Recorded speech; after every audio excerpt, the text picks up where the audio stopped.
राज्यात सध्या अवकाळी पावसाने झोडपून काढले आहे। ठिकठिकाणी मुसळधार पाऊस होत आहे। यामुळे शेती पिकांचे मोठे नुकसान होत असून बाजार समितीमध्ये ठेवलेल्या मालाचे देखील नुकसान होत आहे। दरम्यान मुसळधार पावसामुळे वाशिमच्या मानोरा येथील कृषी उत्पन्न बाजार समितीत शेतकऱ्याचा शेतमाल पावसाच्या पाण्यात वाहून गेल्याचा प्रकार घडला आहे। वाहून जाणारा माल भरण्यासाठी शेतकरी जीवाचा आकांत करून प्रयत्न करत आहे। राज्यात मागील आठवडाभरापासून वादळी वाऱ्यासह अवकाळी पाऊस होत आहे।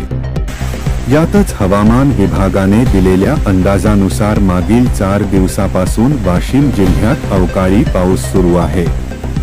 असे असताना कृषी उत्पन्न बाजार समितीकडून शेतकऱ्याच्या शेतमालाची काळजी घेणे गरजेचे असतानाही व्यापाऱ्याने माल ओट्यावर ठेवल्यामुळे शेतकऱ्यांचा शेतमाल बाहेर ठेवावा लागला होता। याचे पावसामुळे नुकसान होत आहे। दरम्यान आज दुपारच्या सुमारास वाशिम जिल्ह्यात पावसाला सुरुवात झाली। मुसळधार पावसाला सुरुवात झाल्यानंतर काही क्षणातच बाजार समितीच्या आवारातून पाणी वाहू लागल्याने यासोबत शेतमाल देखील वाहू लागला। यामुळे शेतकऱ्यांची धावपळ बघायला मिळाली।